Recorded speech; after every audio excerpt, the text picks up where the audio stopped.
as they always do.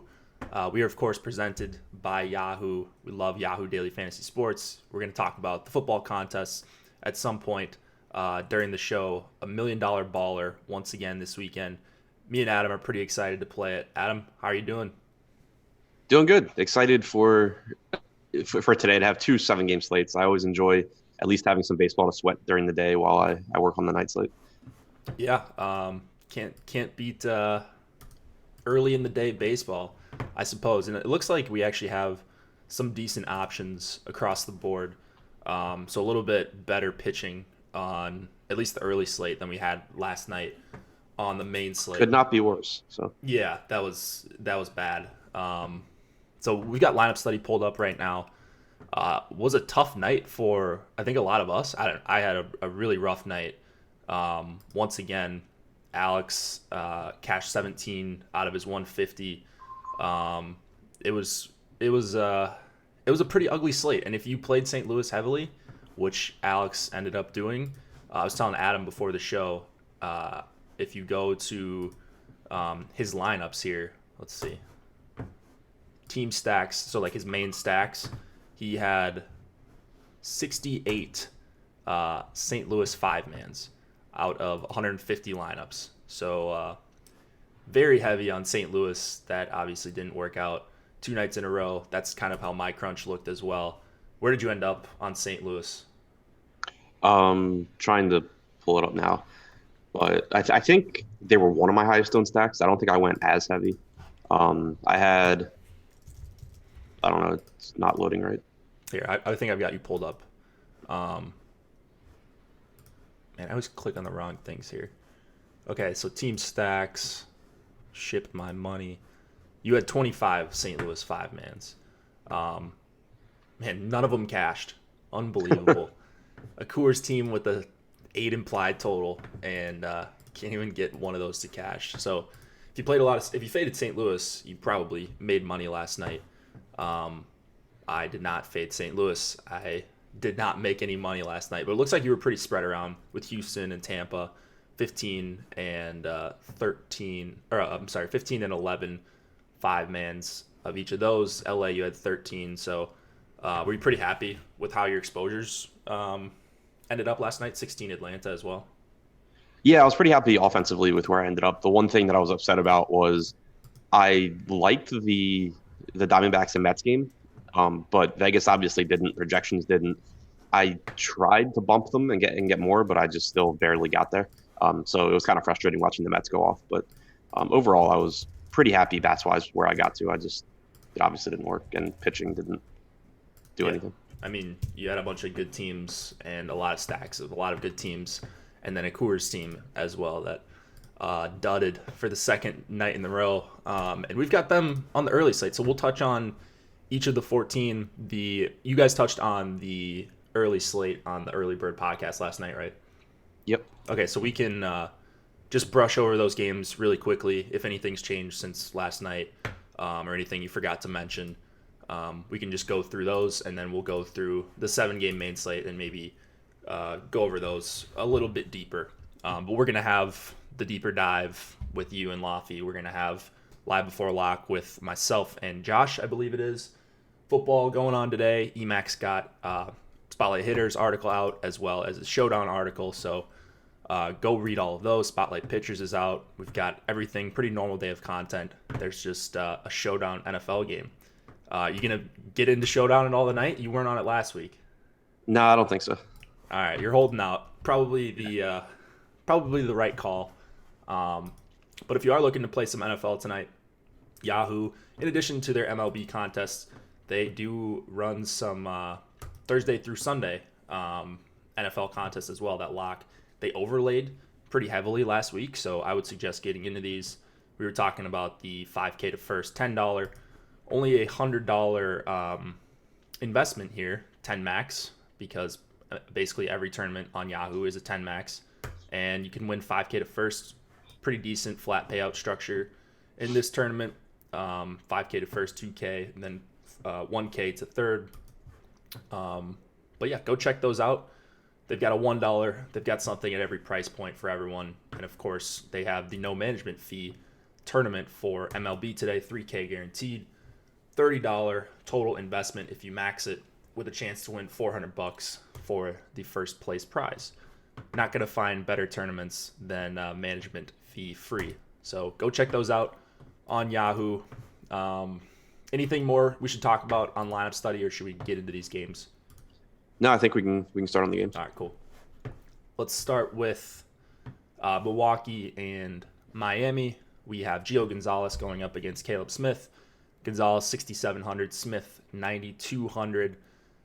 Caleb Smith, I think, is pretty interesting here. Is he someone you talked about on the early bird last night? And do you like the spot here at all? Yeah, I think he's interesting too. His price tag is affordable. He's at home, which helps to mitigate the power issues that he has. We know that Milwaukee doesn't have Christian Yelich in the lineup.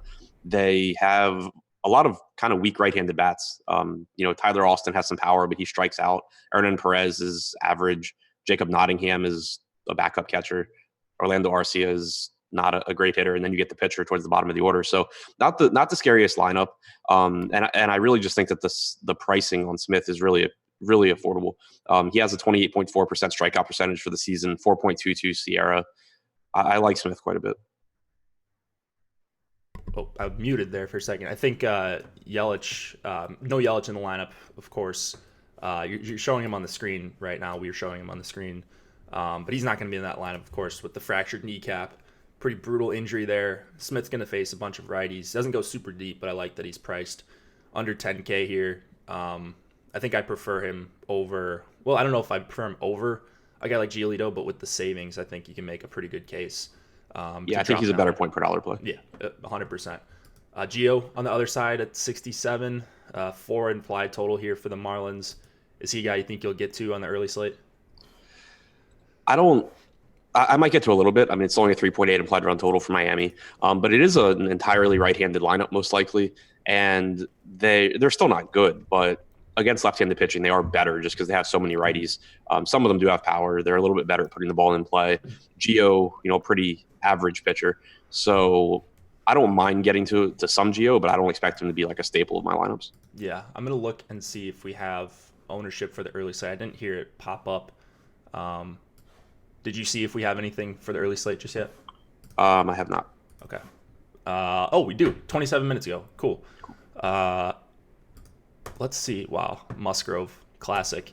Of course. Right at the top. His price just never comes up. And he hasn't been great, but still. Gio not getting too much ownership right now, under 10%. So I think a pretty reasonable play against Miami. Not one that you're pumped to play, but if he's going to be, around 10% ownership and at this price in Miami, I think he's probably going to be a guy I get to over the field on the early slate, at least on DraftKings. Any hitters you want to mention on either side?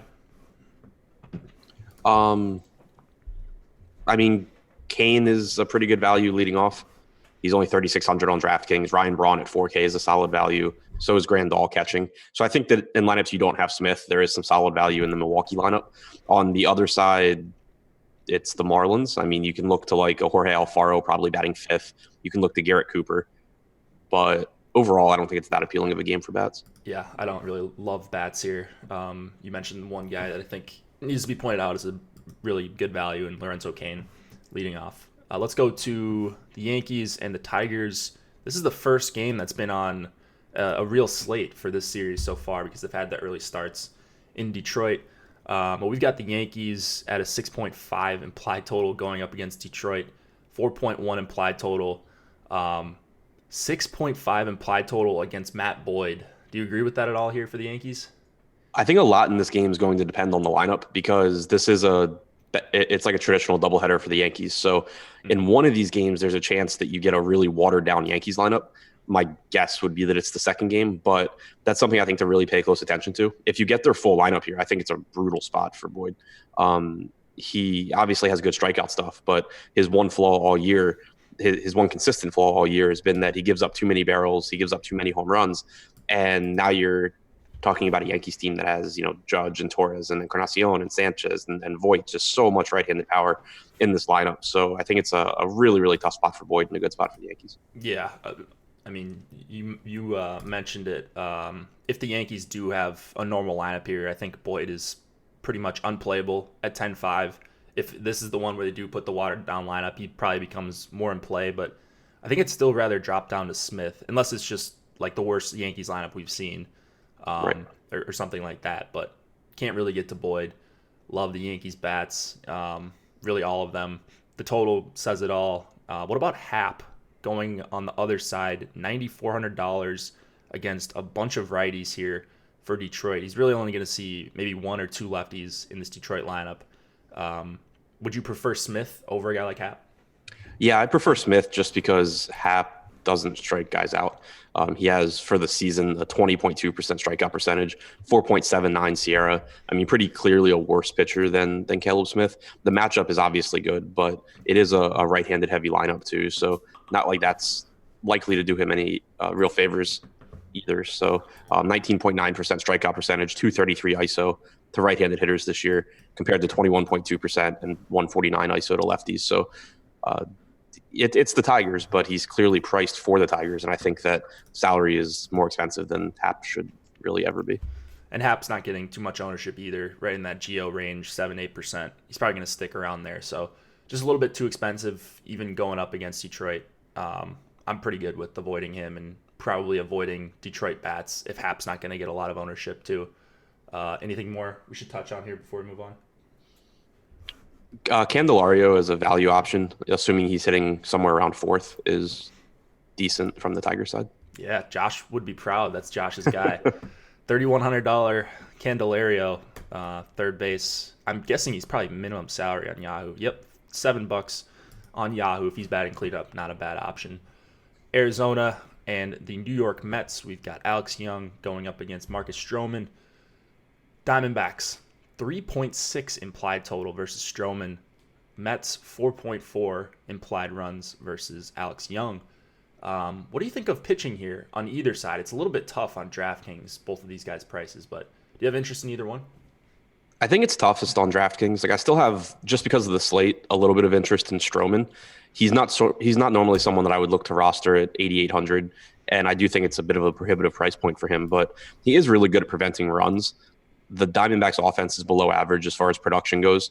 They don't strike out a lot, which is the problem. And Stroman has a 20% strikeout percentage. So neither of those things working in his favor, and they'll keep him from being like my preferred option. You know, I'd rather get the Caleb Smith there, but I think he's viable. On Yahoo, he's really affordable at $33, 7,600 on FanDuel. So I like both of those price points better than the DraftKings one. Yeah, I was going to point out the $33 on Yahoo. I think that's my favorite site to play Stroman on. If you're just shopping around playing on multiple sites, not a super great lineup against Arizona, or a matchup against Arizona, but Stroman is a pretty good pitcher. 33 is a little bit too cheap. Young at 9,700, I can't do that on DraftKings. I don't think I would get a single share of a guy like Alex Young. What about Mets bats? Are you looking to stack them up here against Young? Yeah, I think the Mets are an interesting play again tonight. They still don't have, or today, they still don't have a high implied run total. It's only 4.3 right now, but their lineup is just, I think, better than people give it credit for. They have a lot of guys that don't strike out and then also have some power. You know, Rosario has decent power, only strikes out about 21% of the time against left-handed pitching. Pete Alonso has a huge strikeout percentage, but we know how much power he has. McNeil, Davis, Conforto, Frazier, like these guys all can hit left-handed pitching pretty well and have power. So I think the Mets maybe go a little bit overlooked because of their low implied run total, but I think it's a little bit better spot than I guess Vegas does. Yeah, I like the Mets. Really love Alonso and Ramos is probably not going to be in because he went last night. Yeah, it does weaken it a bit. So you get Tomas Nido in there for $2,100, batting eighth probably.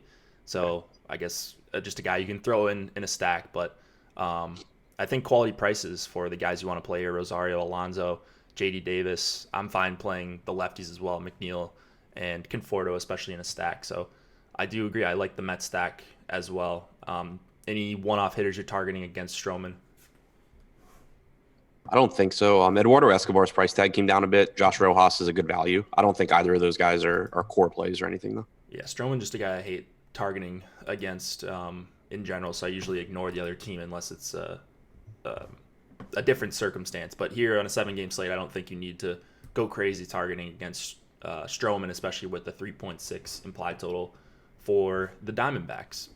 Let's go to the later games on the early slate. This is a 2:10 Eastern start.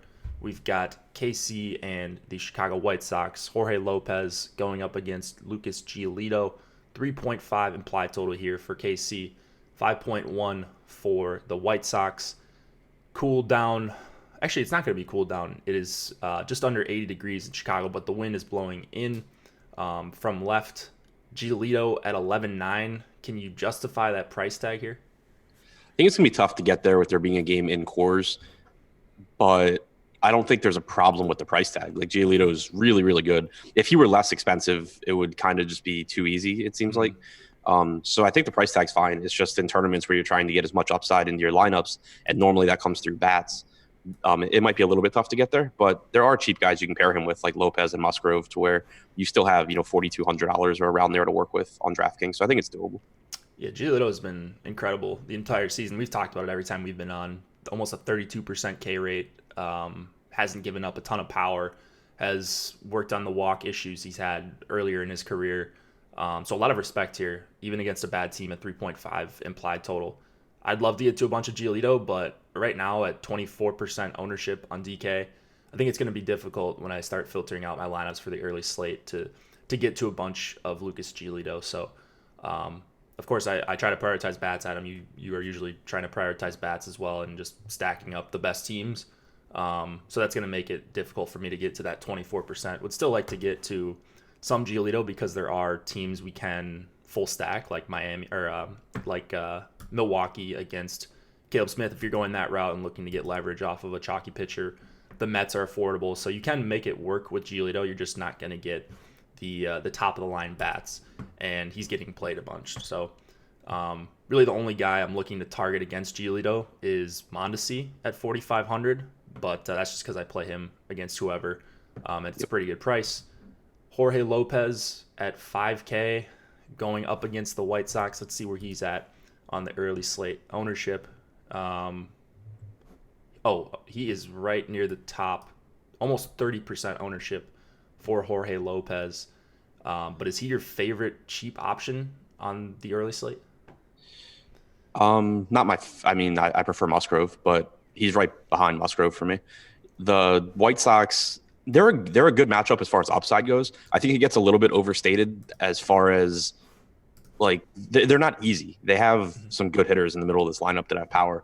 And when you're talking about a mediocre pitcher like Jorge Lopez, it can get ugly in a hurry. But the upside is there because of the strikeout percentages on a lot of these guys. And he's really cheap. So the downside just isn't really that high whenever you're rostering, a 5K pitcher. I think that there's more reward than risk in rostering Lopez here. He's been okay this season. It's a good strikeout matchup. 21.7% strikeout percentage overall this year. 4.47 Sierra at 5K against the White Sox. I'm fine with that. Yeah, I'm fine with Lopez as well. I can't really dispute anything you said there. If his ownership starts to creep up, are there White Sox bats you'd be looking to target? You've got some expensive price tags on Moncada and Anderson, both at 5K on DraftKings.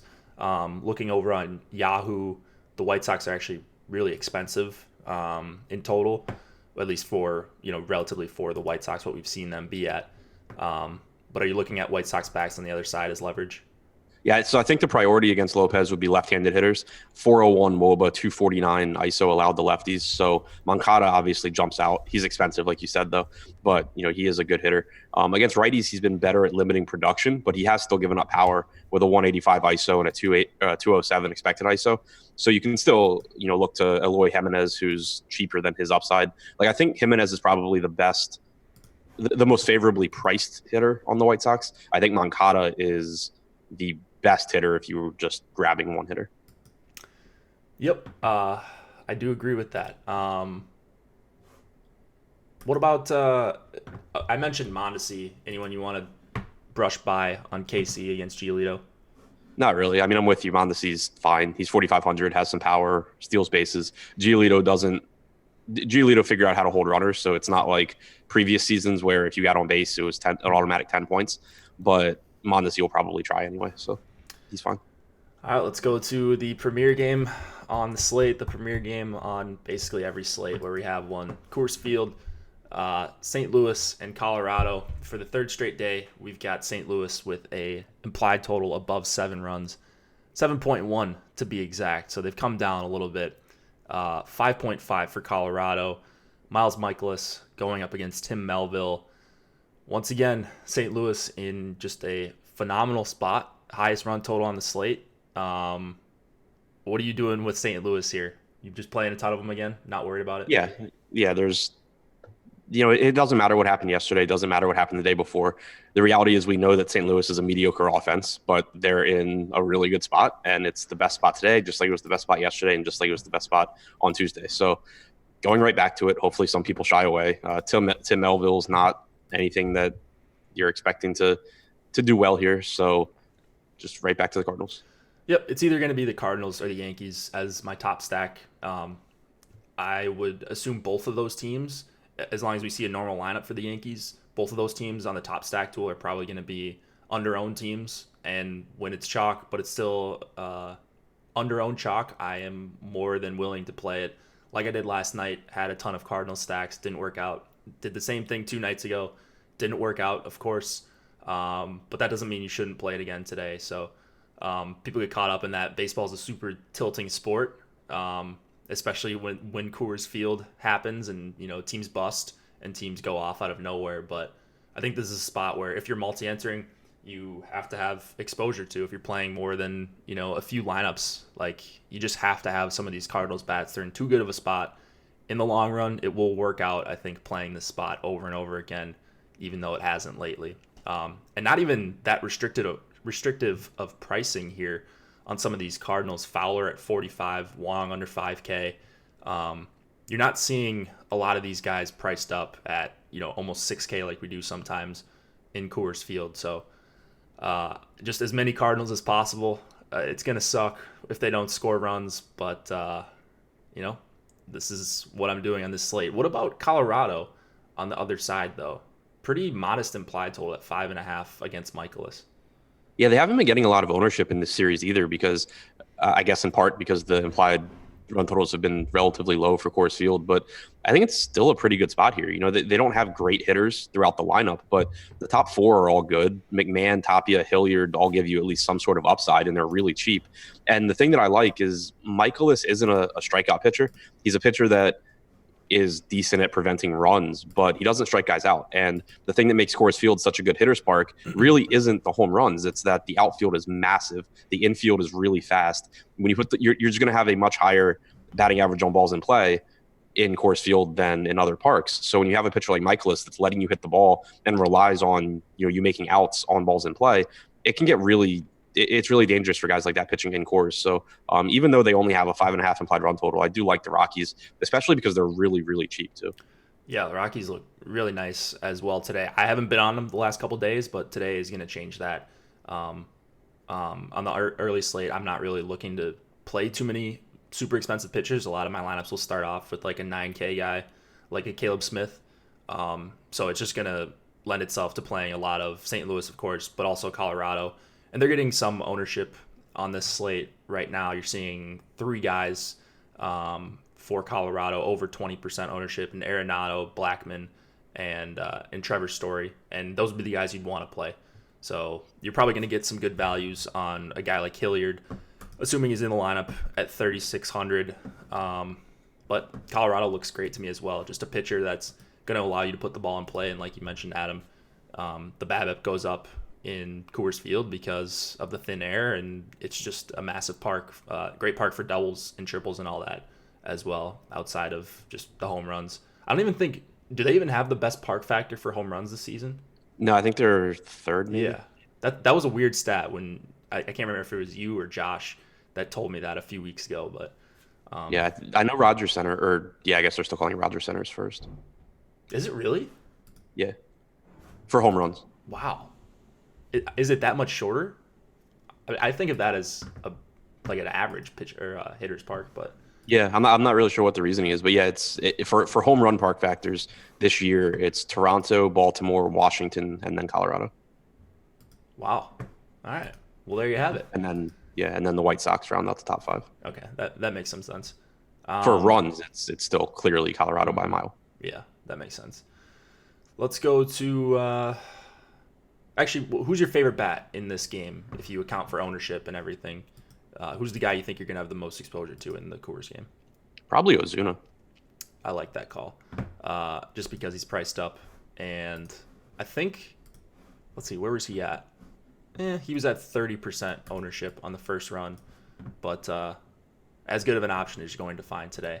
And oftentimes people don't pay up as much as they should for these high-priced outfielders in Coors. Let's go to Chicago and San Diego. Yu Darvish going up against Nelson Lamet. 4.4 implied total for the Cubs, 3.7 for the Padres. Darvish at 10.3 and Lamet at $8,500. Do you have interest in either pitcher here in San Diego?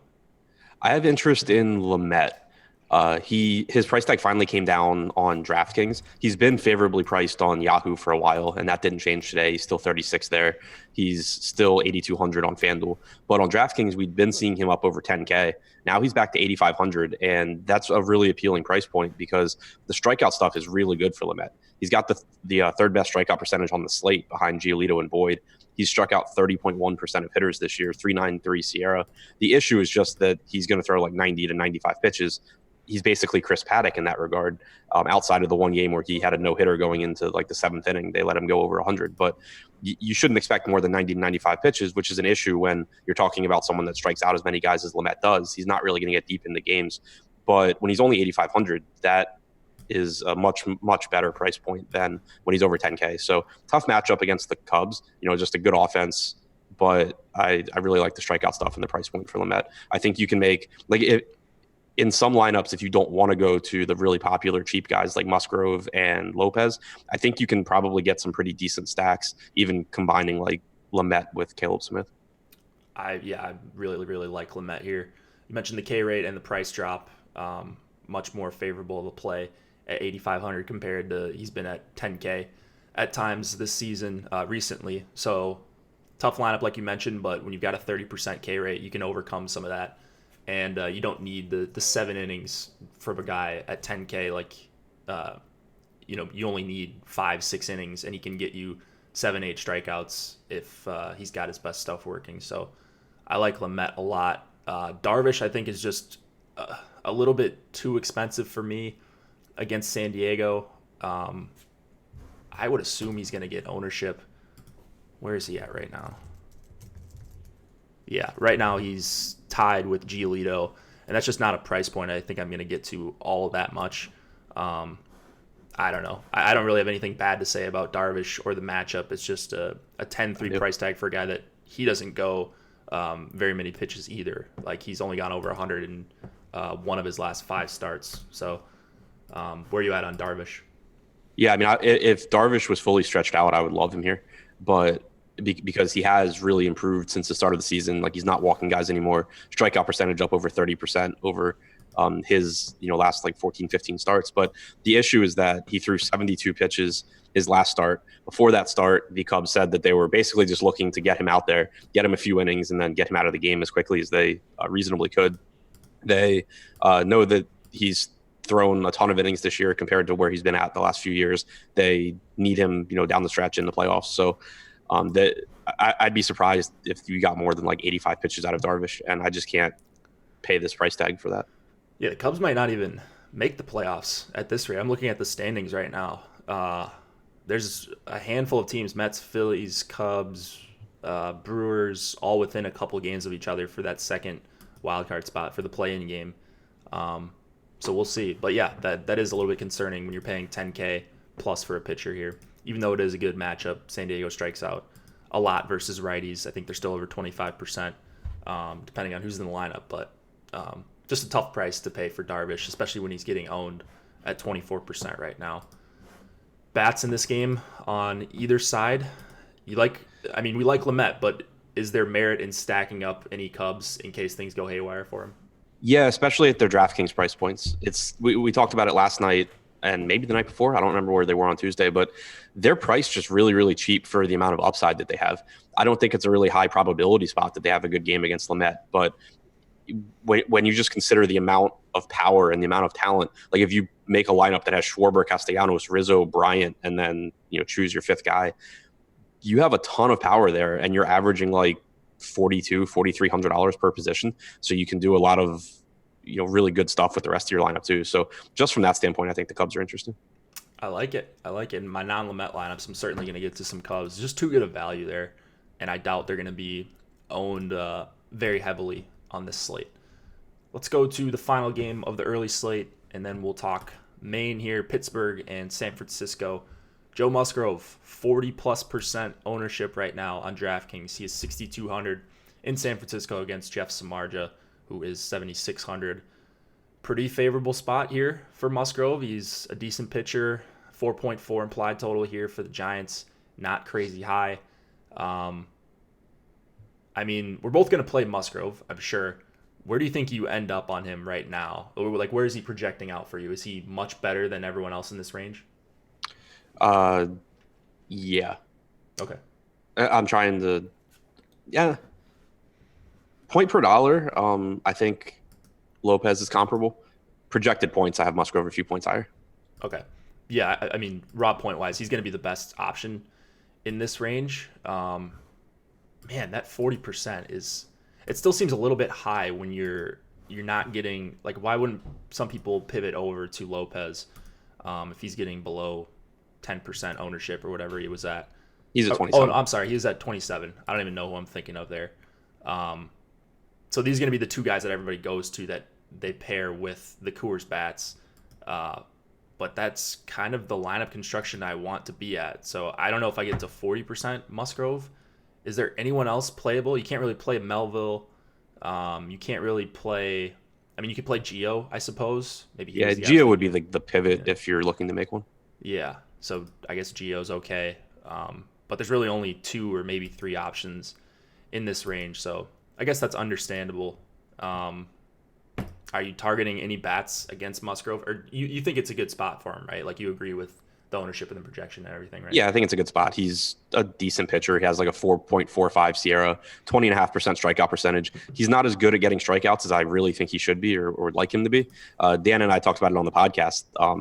Back when Houston traded him to Pittsburgh, I was actually excited for him. I thought he would get better with Pittsburgh.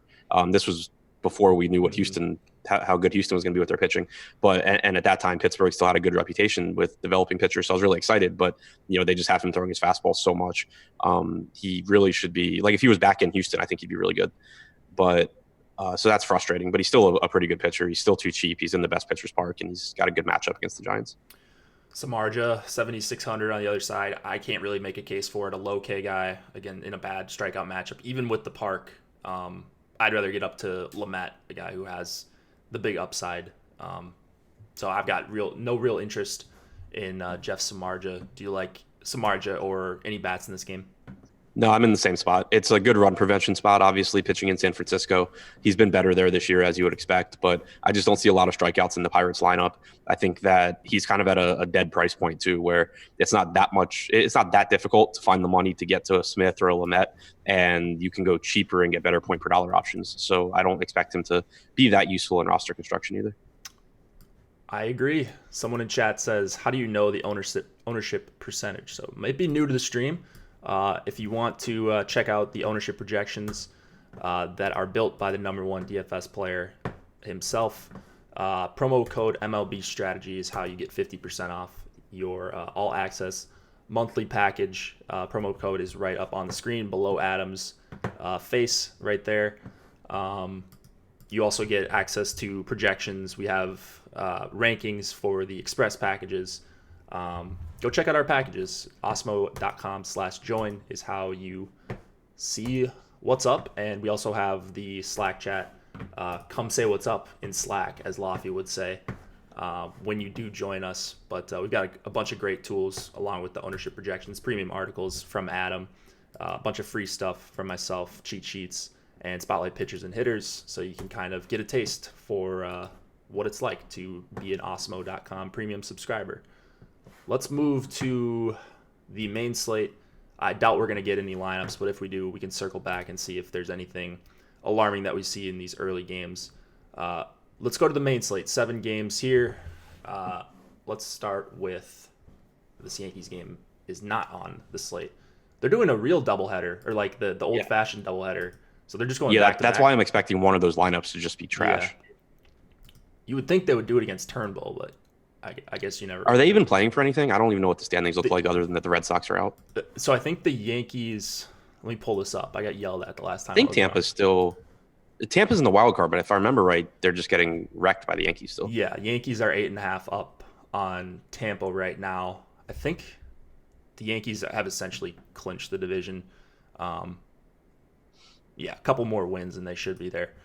Um, so they, I guess, don't really have anything to play for unless they had an epic losing streak and Tampa got red hot. That'd be the only way. But they've clinched a playoff spot, so they're good to go. Red Sox and the Toronto Blue Jays is how this slate is going to start. 7:07 p.m. Eastern lock time. So you're going to get an extra 2 minutes with Josh and myself tonight on Live Before Lock. So congrats to everyone. Yuli Chassin going up against Clay Buchholz. Chassin 5,500, Buchholz 5,800 on DraftKings. Are you punting pitcher with either of these guys? Can you see yourself getting to Chassin possibly with a 4.8 implied total against? No. Um, yeah, I mean I think he's just an opener. Is he really? Yeah. I He thought threw 17 he threw 17 pitches on the 8th. He threw 35 pitches on the yeah. 6th. Yeah, The you're right. little blurb on DraftKings says that he'll be the opener. They have Shawarin as the follower. I don't know. I really wish he had pitched yesterday because I said his name enough yesterday. I didn't need to say more. Yeah, I've got nothing for pitchers on this game. Even if Chassin was stretched out, I still don't think I would get to him. I think Toronto bats are going to grade out pretty well. Once again, they're dirt cheap and they have a good implied total here in a park that I just learned is one of the best for home runs. Grichuk 37, Telez 3,500 homered last night. Biggio, I mean, no one in this lineup is expensive really, except for Bichette, but I can get over that for 5K if I'm playing Toronto bats. So I really like Toronto, and then Red Sox are also really underpriced. So I don't know what's going on with this game, but it seems like a ton of value bats all over the place. Yeah, I'm all over the bats in this game too. There's just no pitching that you're concerned about. You know, Chassin hasn't been good at all this year. The guy following him is not very good. It's a bullpen game for the Red Sox, which is not the most appealing to stack against, just because you are seeing fresh arms pretty much every time through. But outside of that, you know, it's still a good spot. It's still a high upside spot, high ceiling for Toronto. Like you said, on most of their bats, they're really cheap and have a lot of power. And then on the other side, Clay Buchholz, not particularly good, has given up a lot of power to righties in particular, if I remember correctly, going back to last year. I'm pulling that up now. But I want to say he has a changeup that has some success against lefties, and he's just gotten blown up by righties. Since last season, 140 expected ISO to lefties for Buchholz, 198 to righties. Wow. This year, obviously smaller sample, but 192 expected ISO to lefties, 227 to righties. So doesn't really bode well for Betts, Bogarts, Martinez. I mean, it does bode well for them. It doesn't bode well for Buchholz going against them. I guess the one downside risk with the Red Sox is they're playing for nothing, and they can just be swapping guys in and out whenever they feel like it. Yeah, I suppose they could. I mean, if a guy has a nagging injury, maybe they are getting pulled earlier than what they normally would if they were in the race. But I expect them to handle it more like they did last night, where they just like gave Mookie a day off, and maybe they'll give like JD a day off today or something. But I would expect it to be handled more like that than just pulling guys out in the fifth inning. Yeah, exactly. JD is 4,500, assuming he's in the lineup. That's one of the better values on the slate. Other than that, it just looks like a game that I'm going to have a lot of exposure to, especially because some of the weather issues, we don't even know if a couple of these games are going to play right now on the main slate. So we'll see. But if this gets chopped down to 6 or 5 games, I think this is going to be a game I'm heavily concentrated on for bats. Let's go to the Dodgers and the Orioles. Rich Hill going up against Dylan Bundy. 6.1 implied total for Hill and the Dodgers. 4 flat for the Orioles. Hill at 10-7. A little bit overpriced going up against Baltimore. I don't think I'm going to get to that price point on the main slate. Um, and I don't even think Baltimore's that great of a matchup for a guy like Hill. But are you looking to play Hill here at 10-7? No, not a chance. He threw 30 pitches in a simulated game on Friday. It's his first start back from the 60-day injured list. Don't play Rich Hill. Yeah. I was going to say, I haven't seen him in a while. I was trying to click on his game logs, but it wasn't loading up for me. Yeah, he hasn't pitched in a major league game since June 19th. Yeah, so he's going a couple innings, I mean, at most. DK's algorithm looks like they did not factor that in. Bundy at 5,100 here. He was a guy who, if you prioritize bats with your projections, you're probably going to end up on some of him just because he's 5K. Dodgers are just going to tee off on him here, right? You would think. I mean, like Bundy's a good point per dollar option. He's more talented than $5,100. There's not really an argument against that, but there's not a Coors game on this slate. The Texas game has decent pitching in it at least. So I just don't, and the bats are pretty cheap anyway. I don't think there's a ton of bats you need to pay up for, and the ones that you probably would be are facing Bundy, so he doesn't help you there either. It's a tough strikeout matchup. He struggles with home runs. It's actually pretty warm in Baltimore today. If I can only pick one side here, I'm taking the Dodgers. Small chance of precipitation here, around 20%. I think this one is going to be okay, unless something weird happens by time between now and lock. So this is not one of the games with big weather issues. I think the next two are going to be the ones that we are going to have to talk about as far as whether or not they're even going to play. Dodgers right now, the highest implied total on the slate, up there with Tampa and Houston. I think if they're your number one stack, you're doing something right here. Not really all that restrictive throughout the lineup. Will Smith at $4,800 is tough to get to on DK, but if Beatty's in there for $4,300 in the middle of the lineup, Pollock $4,400, just looks like a great stack against Bundy, who he's only at 1.7 home runs per 9. 1.75 home runs per 9 on the season. So he's done a better job than last season, but I probably would have guessed he was still over 2 just based on how people talk about Bundy these days. His expected power numbers are also better than his actual by a pretty wide margin, but pitching in Baltimore doesn't really help that. For sure. Any Orioles bats against Hill and whoever comes in after him?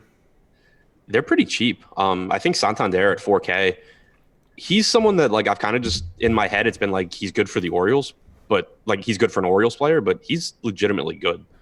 He's got like a 118 WRC plus. He strikes out like 16% of the time and has like a 220 ISO or something. So 4K for him as a switch hitter too is pretty nice. Alberto is cheap. That's a decent value option. Like they're definitely priced like they're facing peak Rich Hill. So you get some nice value with like Alberto, Mancini, Santander, VR. Bundy is getting 29% ownership right now. I get it. Like I think he's a good point per dollar play. It's just that I don't think he's gonna end up being necessary. Yeah, that's the thing too. Like what are you paying down for Bundy in a bad matchup for to get to? I mean, I guess Verlander. Yeah, I guess Bundy, Verlander, 12-6. Like the mid range is kind of dead, so it's if you're going Verlander, you're kind of forced to take either a questionable pitcher like Bundy or allocate a lot of money to the pitcher position. Yeah, there's Bundy. There's Bundy and Molly, and then maybe Smiley. You could make a case for that game goes. But yeah, if we're just crossing off Buchholz, which I think is a pretty smart idea, then you're not left with a lot of options. So I understand it now, talking through it a little bit, but still, it's crazy to see Bundy versus the Dodgers at almost 30% ownership. So Dodgers look like a pretty awesome stack, and Bundy, if you need him with the Verlander lineup, I don't think is all that crazy. A lot of high range of outcomes here, I think.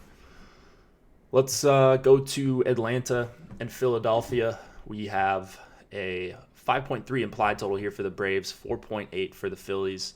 This game's looking pretty ugly for weather. Smiley at 6,500 is a guy when I was running crunches was coming up a little bit as a value option against Atlanta. Do you like Smiley here at all at 65? Not really. I think I would rather roster Molly. I'd probably rather take the savings on Bundy. Smiley, like the only thing he really has going for him is that he has a decent strikeout percentage. He's at 22.6% this year, so that's even coming down from where it was. But he's allowed 2.57 home runs per nine. He has a 5 Sierra. Like I don't think he's a good pitcher. This park is good for, good for power. The Braves have a ton of good right-handed hitters that have power in this lineup. I'd much rather be getting to the Braves. Smiley's getting more ownership than Bundy right now. 36% on the first That's run. insane to me. Yeah. For me, I think Molly's the best option out of those three guys. So if they're going to all stick around the same ownership within 10% or so, like I would just go really heavy on Molly. I'm assuming that's what I'm going to do if this ownership sticks.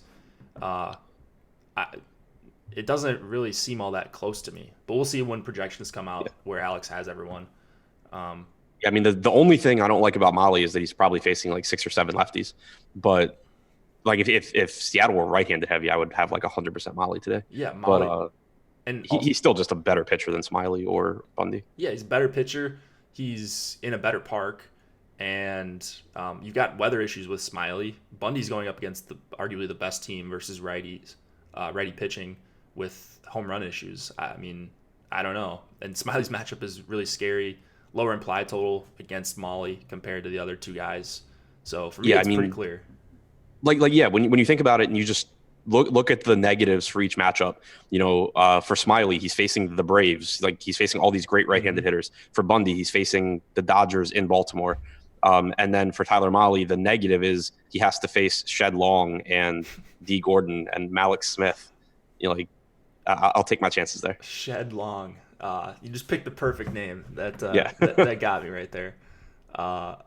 Emax Guy, Vogelbach. I mean, we'll get to that game in a little bit, but yeah, I left out the good left-handed bats for effect. But how many Braves bats you looking at here against Smiley? Wade Miley, he's had a rough go of it lately, but Drew Smiley. All of them. Yeah, there's really Smiley's not good against lefties, so don't sleep on Freddie Freeman either. Yeah, let's look at Freeman's ownership right now because this happens with Freeman and Alvarez all the time. Whenever they're facing a lefty, and I'm talking about Jordan Alvarez. So you look at, if I just go to the ownership projections and sort by team, go to Atlanta, see where they're at on DK. Like Freeman should not be the third lowest owned guy in this lineup. Right. I just think people pay way too much attention, and I used to do this all the time too, just pay way too much attention to platoon split. And yeah, maybe when it's a bad hitter or a guy that gets pinch hit for all the time, you pay attention to that. But Freddie Freeman at 5%, while the value bats like Duvall and Albies are getting teens ownership, 13 and 17% right now. Like Freeman should be way up there, closer to the top as far as guys you want to play on Atlanta, especially if you're stacking. Yeah, I mean, against left-handed pitching since last year, Freeman has 401 plate appearances, 209 ISO, 124 WRC plus. When you account for the fact that a lot of those plate appearances are against like left-handed specialist relievers, his true numbers are even better. And Smiley this year against left-handed hitters has allowed a 470 WOBA and a 473 ISO with a 16.5% strikeout percentage. Like, there's no reason not to be playing Freeman. He is arguably the best play from the Braves. Yep. Especially when you factor in that ownership at 5%. Yep. Just play Freddie Freeman, play the Braves. If this game does go, like I said, you're going to want to keep an eye on this. We'll keep you updated on whether Adam and Lofty will be on the deeper dive at 5 Eastern, and then it'll be Josh and myself taking you up through lock. You can ask us weather questions or whatever, life questions, whatever you guys want to know. It's a 7-game slate, so we'll have a little bit of time to talk about whatever you guys want. And people will be preparing for football, so maybe the contest will be a little bit softer, especially on Yahoo Daily Fantasy Sports. I think the Braves might be my favorite stack on this slate. Oh, really? 5.3 implied total. That's lower than Tampa. That's right around where the Nats are at. Lower than Houston. So that's a little bit of a hot take. Lower than Boston as well. I like just looking at their ISO numbers, like since last year against left-handed pitching. So only 64 plate appearances for Austin Riley, but 455. Obviously that's coming down. But Ozzie Albies 245, Acuna's at 285, Donaldson 246, Freeman 209, Flowers 185, Camargo, if he's in the lineup, 209, Duvall 210, Swanson 167 and improving. Like, there's so much power in this lineup. Yeah, I'm excited to play some Braves tonight. This is going to be fun. I hope the Um, weather cooperates. yeah, I think it might even look worse in this next game. So let's go to. Well, actually, do you have anything on Tehran against Phillies bats? We haven't really talked about them yet. I think the Phillies bats are fine. I don't think Tehran's any good. I don't really want to roster him, but I think the matchup, like I prefer the Braves side of it. You do have pretty good pricing though. Like Bryce Harper, 4,600 is a really good option. He's someone that I think you'd consider even in cash games. Real Muto's cheap. I don't really know who DraftKings thought the Phillies were facing today, but I don't think it was 2019 Julio Tehran. Yeah, weird pricing. Cesar Hernandez, if he's leading off, he's at 3,500. Philly's really affordable as well, kind of like Toronto. So Yeah. you are not hurting for value, which is great on a Verlander slate, assuming this one ends up going. Nats and the Twins, we have Patrick Corbin going up against Kyle Gibson. It is a 5 implied total here against Gibson for the Nats, 4.6 against Corbin for the Twins. Real weather issues in this one, expected to be pretty gross in Minneapolis for the rest of the day. I'm not sure about the timing of the storms or how long they're going to go for, but the thing I like about this game is that if there's even a chance that it's going to play, I'm not really interested in pitching, so I'd be looking to play both sides of this probably. Do you like bats at all here? Not really. So Nelson Cruz at 4,600, I think is interesting. Corbin obviously is a really good pitcher, but you're getting a price discount on Cruz, and Corbin does give up some power. Um, so I think Cruz is appealing. CJ Cron, if he's in the lineup, is really cheap as well. Sano is cheap. So I don't really like. I don't think it's a high probability spot because Corbin is so good, but the ceiling is really high because he will give up some power. The Nats bullpen is trash. And kind of like we talked about with the Cubs on the early slate, when you just look at how much power is in the Minnesota lineup and with them being priced down to face Corbin, you're just getting a ton of power jammed into a lineup where then you can still put good one-offs around it. So from that aspect, I think it's appealing for tournaments. It's just that, it's not going to come through a lot because they are facing a really good pitcher. Right, and that's what I was looking at. Is just the pricing here on Polanco and Cruz and CJ Cron and Sano. All look like pretty decent values, even against a good pitcher in Corbin. So hopefully this one also works out. Would like to have this one on the slate. The stack against Gibson, I'm okay with it for the Nats. I really like Soto at 5,100. The rest of these guys are just kind of whatever. I never know what to do with Gibson. I'm just utterly confused by this guy the last couple of years playing DFS. He seems to always blow up in like the 5th or 6th inning. I don't know. That's probably just a confirmation bias thing I have. But I just want him to go to the Astros. yeah, if he goes to the Astros, all in. Saw it with Aaron Sanchez, his first couple starts. That worked out pretty well. Anyone besides Soto you want to mention on the Nats side? No, I don't think there's a lot that really stands out outside of Soto.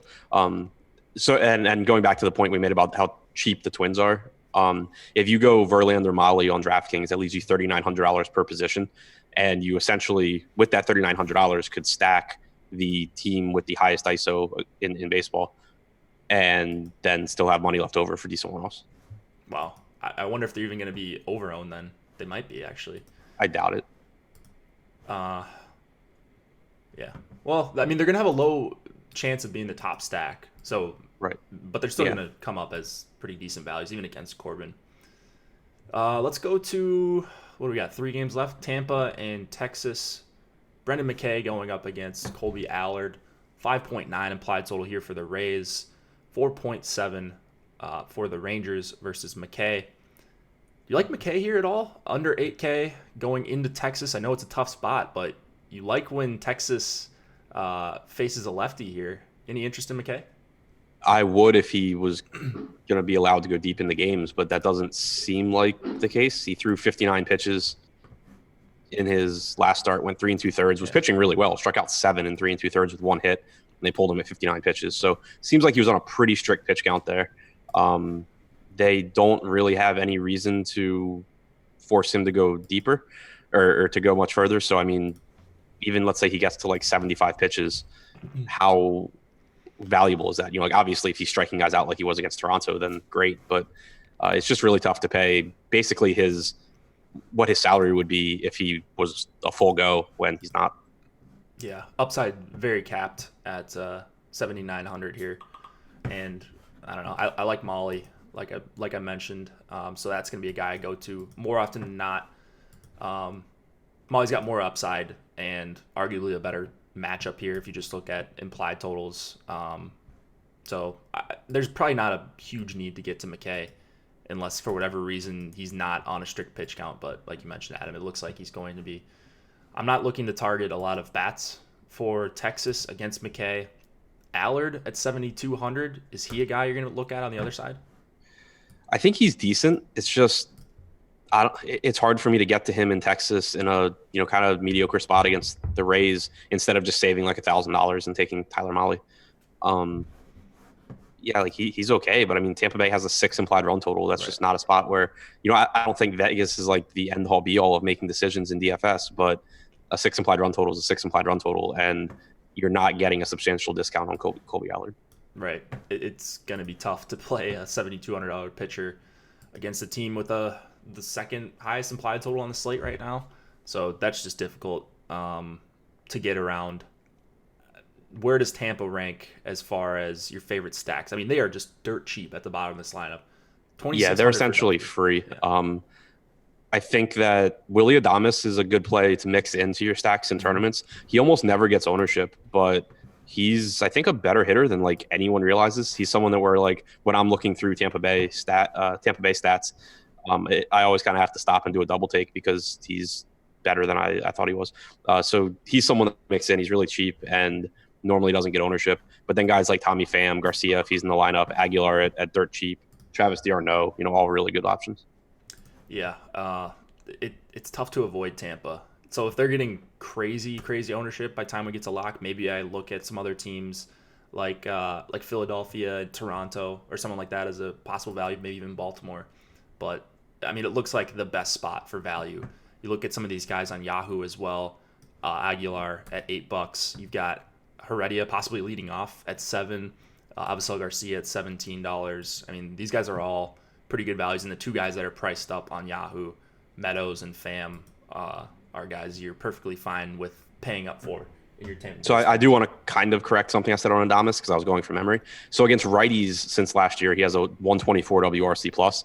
Against lefties, it's 45, but that's not something that I like would make me not want to roster him. The most likely outcome when you see something like that, especially because it's like 200 plate appearances against left-handed pitching, the most likely outcome is that he just improves in the platoon advantage, and that maybe his numbers against righties come down a bit, but that the numbers against lefties go way up and they kind of meet. Mm-hmm. So I still think that he's an above average hitter. I just wanted to point that out. I always end up with Adames when I rank out my lineups because he projects decently well, but he bats lower in the order, so he never gets ownership. So if you're using and then I always I look and I'm like, why do I have so much Adames? And then he homers and steals a base and say, okay. Yeah, sneaky good Willy Adames for DFS when he's batting 7th, 8th, 9th, somewhere in there. Anything else in this game before moving on? I think we covered it pretty good. I'm not seeing anything. Maybe Danny Santana against McKay would be the guy. Yeah, I was going to say Santana, Solak, they're fine, but they're just not jumping out. Oakland and Houston, Homer Bailey, Justin Verlander. Bailey's at 6K. So there you go. He's, I guess, an option in this range. Not one that I think I'm going to get to, but he is pitching, and he's $30 on Yahoo. Verlander 61 on Yahoo. He is 12.6 on Draftkings, but I don't think I'm going to have an issue getting to a lot of Verlander tonight because of some of the pricing on these bats tonight. Yeah, I think that getting to Verlander is a pretty good approach. Normally, I don't think, especially in a spot against Oakland that's not perfect, normally paying like 12.6 for Verlander would be something that I'm not really in love with. But with the way the pitching is on this slate, when you go through the mid-range pitchers, there's just nothing really that stands out with upside. Corbin has a tough matchup. Tehran's not any good. Gibson has a tough matchup. McKay's not stretched out. Malone's going to throw 75 pitches.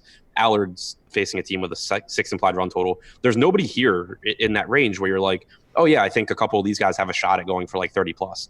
And so I think the best roster construction is going to be to get up to Verlander, take those points, because even if he goes for 30, which isn't great at his salary, I think that just on this particular slate, there's a good chance that's the highest scoring pitcher by a pretty decent margin, so it's still valuable. I was just going to say, I wonder what his odds would, if we did the perfect pitcher tool, like we had last year for some slates. Alex did it, which is essentially the same thing as the top stack tool. Like, I wonder what Verlander's chances of being a top 2 pitcher would be on this slate. It seems Right. so likely, raw point wise at least, that he is going, like, even if he gets 22 points here and has a subpar game, it just seems so likely that he's going to end up in the winning lineup. Because Right. You have so many pitchers on this slate are either probable relievers or openers or on a pitch count or in a brutal matchup or all of the above, that there's only like a handful of pitchers on the slate that even have the ability to give you like 30 points, or 25 points. So it's just an example of how you can't approach every slate with the same mindset. Normally I don't really care about paying up at pitching all that much in tournaments, but raw points do still matter. Point per dollar really isn't everything. And if Verlander scores, let's say 10 to 15 DraftKings points more than every other pitcher, you're at a pretty sizable disadvantage if you don't have him. Yeah, I think I'm going to get to like 60, 80%, somewhere like in that range of Verlander, just because I wouldn't be surprised if I just end up with like every single lineup being Verlander Molly. Yeah, and I almost never do that, except in situations like this. Like, it just makes so much sense on a 7-game slate, possible weather issues. I mean, the con list for him when you write the deep dive is going to be very, very low, I would imagine, because... Yeah, I mean, it's just going to be that the A's don't strike out and they have a lot of right-handed power. Right, but this could easily be a game where Verlander gets you 8-9 Ks but gives up 2 solo shots, and right. he does that all the time, but he's probably going to lead the slate in raw points. Houston bats against Homer Bailey. Let's see. Michael Brantley is way too cheap at 4,300. Altuve is underpriced at 48. Houston looks pretty cheap overall if you mix in 1 or 2 of these guys at the bottom of this order. Do you like them against Bailey? Yeah, I think that Bailey is an okay pitcher, but he's not someone that I shy away from taking bats against. Against righties this year, he's allowed a 374 xWOBA, 183 expected ISO. Those aren't, really scary numbers when you're talking about guys like Springer and Altuve and Bregman. Obviously, Brantley, like you said, is really cheap. Alvarez is just phenomenal. So, yeah, I like Houston. If you had to take one bat against Verlander, who would it be? Chris Davis at 3,100. I was going to say Chapman. Or Chapman. Yeah. I can't dispute the Davis call, though, too. Yeah, I kind of overlooked Chapman at 3,600 though. Yeah. I mean, Verlander against righties this year, 205 ISO, 190 expected ISO, 130 expected ISO to lefties. So I think if you are looking for that one-off home run, you're looking to right-handed power, and that gives you, Chapman, Kana, Davis. Yep. And I don't think I'm going to get to as much Houston as I would like to because of just getting so much Verlander on the side. I think my Verlander lineups are going to be better than my Houston 5-mans with Bregman, Alvarez, right. Springer, all those guys. So that's why I probably won't get to Houston. But if like Musgrove was on this slate instead, like in addition to Molly, I would get a lot of Houston because I would just go like Molly plus Musgrove. Yeah, but for sure. I don't really want to be getting a lot of Molly plus Dylan Bundy or Molly plus Drew Smiley. Yeah, doesn't look too appealing when Verlander's probably going to go for 25 and no one else is going to touch 20. Right. Cincinnati and Seattle, we've alluded to him a bunch of times. Tyler Mahle going up against the Mariners in Seattle. 4.6 implied total for the Reds. Justin Dunn going for Seattle. 6,700 for him. Tell everyone Mahle's your preferred option in this range. He's not facing the Dodgers. He's not facing the Braves. He's in Seattle. Like we mentioned earlier, like he's really, really good against right-handed hitters. He struggles out, not with the platoon advantage. 26.3% strikeout percentage against righties this year, 278 expected WOBA, 125 expected ISO. Against lefties, he's only struck out 20.8%, 347 expected WOBA, 217 expected ISO. So pretty scary and just, downright mediocre numbers there. But and the Mariners are running out a lot of lefties, most likely. But when you look at their lineup, Vogelbach, Narvaez, Crawford, all above average against right-handed pitching. But outside of that, it's not really that scary. Like since last season, Kyle Seager has an 89 WRC plus. D. Gordon's at 76. Shed Long in 76 plate appearances at 59. It's Malik Smith's at 94. It's just not that scary of a lineup. And then they will have a couple of righties in there, probably like Austin Nola, Kyle Lewis, maybe one more that Mahle can strike out pretty easily. So I just think that It's not the optimal matchup for Molly, but I just still think it's a better spot for Molly than it is for Bundy or for Smiley. 100%. Justin Dunn on the other side, and just Molly. I'm gonna get to just a ton of Molly Verlander lineups. I would imagine that's my most popular pairing by a long shot. Tune in for Live Before Lock to see how much we actually have tonight, because I'm sure it's gonna be a lot. Justin Dunn on the other side, 6,700. He threw 84 pitches on August 31st. Hasn't been going super deep in the games, but throwing 84. Let's see, what would that be? 12 days ago. I think he's going to be pretty stretched out. I don't know how long Seattle actually wants him to go. But is this a guy you're going to get to at 6,700 in that same somewhat favorable park here? I think he's expected to only pitch a couple of innings and then give it to Malone. You're right. I did see Malone actually on Fantasy Cruncher when I was running crunches. Why wouldn't they let him go? I have no idea. He's fully stretched out. Why wouldn't you let this guy pitch? No idea. September baseball, everybody. Right, exactly. Yeah, because they can. So I mean, it takes Dunn off the board. Malone, I think, is okay. Like, I think Malone. He's 5,800, right, Malone? 7,400 on DraftKings. Where did I see him at 58? I'm all over the place today. Probably FanDuel. They've been pricing him really low, I think. Let's see. It doesn't matter. Do you like Malone at 74? I don't like him. I think that I prefer him to McKay, assuming McKay's pitch count. I prefer him to Allard against Tampa in Texas. I think he's probably my favorite option between Tyler Mahle and Patrick Corbin. But I just don't know how often I get to him, because I don't expect him to throw a ton of pitches. Like, he's probably going to throw around 80 like he normally does. It's not a great matchup against Cincinnati. It's just kind of the mid-range is so dead that I could see getting some Malone lineups. And you got Suarez and Aquino, who against Malone. That's pretty brutal matchup for a Iglesias too. Yeah, gonna be pretty tough to play Malone tonight if he's 7,400. I don't know where I'm pulling the $5,800 price tag from, but I wish he was 5,800. Man, now I got to go and look back and retrace my steps and see where I saw $5,800 Tommy Malone. Maybe I'm just seeing things. Bats on either side, if Molly becomes, let's say he's 40-50% chalk or something like that, would you have any interest in going to the Seattle side? Not really. Just, I don't know where you're going. I mean, Narvaez, Vogelbach, I think are good plays. So is Crawford, but I don't want to full stack them.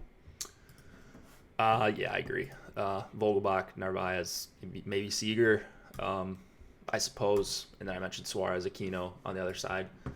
Seems like a pretty straightforward main slate. We do have some early lineups. I was keeping an eye on the Yankees lineup. Tell me if this changes anything that we talked about, Adam. I don't know if you've seen it already, but LeMahieu, Judge, Encarnacion, Voit, Gregorius are their top five. Then they close it out with Urshela, Maben, Frazier, Romine. So no Gary Sanchez, I guess.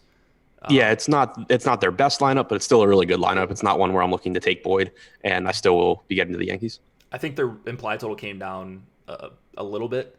Yeah. But nothing crazy. Like, they still have a 6+ implied total right now. Yeah. No Glaber either. So. Oh, that's right. Yeah. No, that sucks. Let's see. Anything weird? Oh, no Mondesi. Yeah, Kansas City's lineup is absolute trash. Wow. No Gordon and no Mondesi. That's really bad. McBroom batting 5th. Ryan O'Hearn, your cleanup hitter. Lofty out there making lineups for Kansas City. Lofty's just the gif where they're shoveling money into the crematorium. Let's see. Marlins, nothing crazy there. Tyler Austin in the lineup against Smith for Milwaukee. Really righty heavy for Milwaukee. I don't know that wasn't really expected. Normal lineup for the Mets. Daniel Palka batting 6th for the White Sox. Nothing crazy. Yankees lineup. Daniel Palka batting 6th. That increases Jorge Lopez's strikeout projection by about 6. Wasn't he striking out at like a 50% rate earlier this season? Yeah, something like that. He's I don't remember if it was Eno Saris or Mike Petriello or someone just put out an article on Palka, because he's now set like the major league record for being the worst hitter ever with at least like 61 plate appearances in a season. And it was just talking about how like he was in the rookie of the year running last year. Yeah. and then he's just been so bad this year. Like he's 1 for 61, and his hit was like a little seeing eye single through like ground ball or through shortstop in the shift. And yeah, it was just an interesting article because like he has power, but he's not doing anything this year. He was like a really usable player last season too. I remember on a free roll on DK, I think it was last year, like the last free rolls they did, that were like big contests. He like won me a free roll with a double dong or something. Yeah. Like he Yeah, he was one of those guys last year where like he strikes out a lot, but he also hits a ton of home runs. This year, in his limited time in the majors because he was demoted pretty quickly, but he strikes out a ton or he pops up. Yeah, man, Ryan O'Hearn is Barry Bonds compared to Daniel Palka. All right, so we're done. 14 games, 7 on the early, 7 on the main. We're going to have a bunch of content coming out. I'm just going to go to the Osmo.com homepage and just kind of talk about what we got going on. So we've got the, of course, MLB content on the sidebar here. I've got the cheat sheets out for the main slate. Check those out. Those are absolutely free. If you're looking for more premium stuff, we've got ownership projections, rankings, projections from Osmo himself, #1 DFS player in the world. Promo code MLB Strategy gets you 50% off any monthly package. Any monthly platinum package for the first month. Let's see what else we have going on. Early slate ownership, main slate ownership, all that. NFL is tonight, so that is going to be a pretty big deal for a lot of you guys. And myself, I'm playing Showdown tonight. Click on Emac's article. I would suggest reading through that. A lot of good news and nuggets on usage from last week and what Emac kind of expects for this week. So he does a really good job writing up the prime time articles, they're called. Tampa Bay and Carolina. We have ownership projections, rankings, and point projections for the Showdown slates as well, which I use, and it's been going pretty well for Showdown. If you're looking for more main slate stuff or Thursday to Sunday or whatever, Thursday to Monday, we've got the NFL fantasy matchups column from Adam Pfeiffer. Does a really good job. Tons of words, tons of analysis. That is absolutely free as well. So you're going to want to read that. Chris Spags has short form videos going over Osmo's rankings. Survivor Pool. This has been a really popular article I've seen. If you're in Survivor Pools, I'm in a couple of them right now. Ben Raza does a really good write-up on the teams he expects to be popular and then kind of some pivots he offers. So pretty cool stuff all across the board. What do you have going on the rest of the day, Adam? Deep dive article coming out sometime after the early slate starts. Deeper dive show with, is it Lofty today? It is Lofty today. Yeah, so deeper dive show at 5 with Lofty. I'll be around in Slack chat for premium subs too. Just tag me and I'll pop in and talk. Awesome. Early slate locks in, let's see, a couple hours. If you're watching this live, we'll get this up on iTunes and SoundCloud, of course. I'll see you guys back for Live Before Lock with Josh at 6 Eastern. Good luck on both slates today. And if you're playing NFL, good luck as well.